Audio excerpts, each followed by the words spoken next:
There's been a lot of talk the past week about the Whimsical support cheer in Pokken GX and whether or not it's broken or needs to be banned. The following is my official stance on the matter. No, it's not, no, it doesn't, and you're wasting everyone's time. I get it. I understand why we're talking about this. I get that the game was out for a year and a half and Whimsical was a meme up until Roxo got a couple of good rolls during a meme match during top 8 at a major. And now suddenly it's broken. Just like how every time somebody top 8s at a major as a character that isn't Chandelure or Lucario, everyone goes, "Wow, Gardevoir is secretly actually good?" As if suddenly everyone remembered that the character exists and has moves. However, this whimsical discussion is a bit more annoying than the many pointless discussions that have taken place on the Twitter Pokken community. But all trash talk aside, let's talk about Whimsical. So there's 6 cheer skills in Pokken Tournament for the Nintendo Switch. Standard cheer skill: if you lose, synergy gauge will increase and both support gauges will be pushed to max. The effect is much smaller if you win, but this is still a great fallback to have. Synergy focus: your synergy gauge will increase each round regardless of whether you win or lose. Worth noting that this has no effect on support gauges. Pressure focus: greatly increases synergy gauge for the final round regardless of whether you just won or lost. Comes highly recommended for Pokemon that have trouble building synergy gauge. Support focus: support gauges increase to max regardless of whether you just won or lost. Worth noting that this has no effect on the synergy gauge. Special: increases synergy gauge if you win, 40%, and pushes support gauge to max if you lose.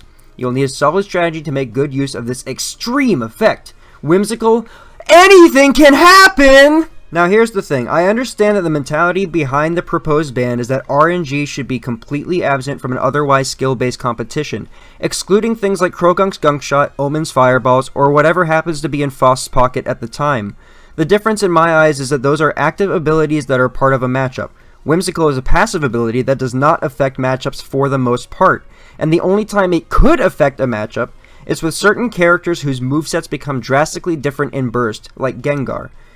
Now yes, dealing with Gengar round 1 because your opponent got 40% meter off Whimsical sucks, but what's the difference in dealing with that scenario besides you having your own burst from any other time Gengar would be in burst? No matter when it happens, you need separate matchup knowledge to fight Mega Gengar. Mega Gengar doesn't have an advantage unique to Whimsical other than the possibility of Mega evolving earlier than normal. This is not like Pokemon. Whimsical doesn't increase evasiveness or crit ratio or damage. Whimsical is a gamble that I personally don't feel affects gameplay enough to be considered broken or ban-worthy. In the Pokken Arena support cheer thread, Jintrax asks, how do you actually adapt your strategy to something that's entirely random? To which I ask, how are you currently adapting to any other cheer skill? Because you can't see which skill your opponent chose without looking at their screen at selection. Ever. No one ever talks about what cheers players are using because I feel like a lot of people settled into one and stuck with it.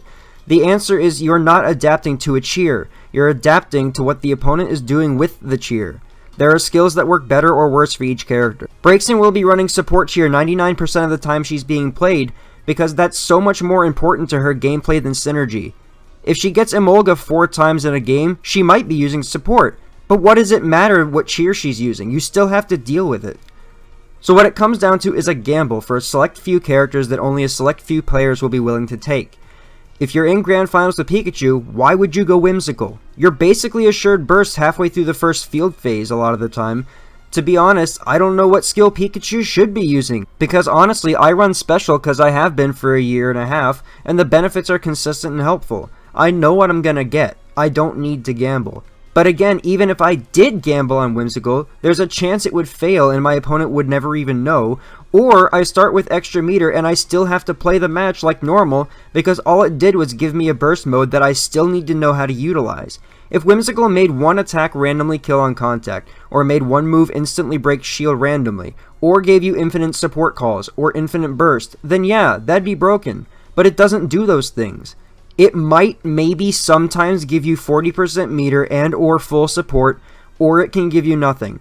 Whimsical is not going to carry anyone to Grand Finals if they wouldn't have otherwise made it there, so I don't think it needs to be banned. And honestly, I'm annoyed that I even felt the need to make this video, because it's such an open and shut discussion I thought it was a joke at first.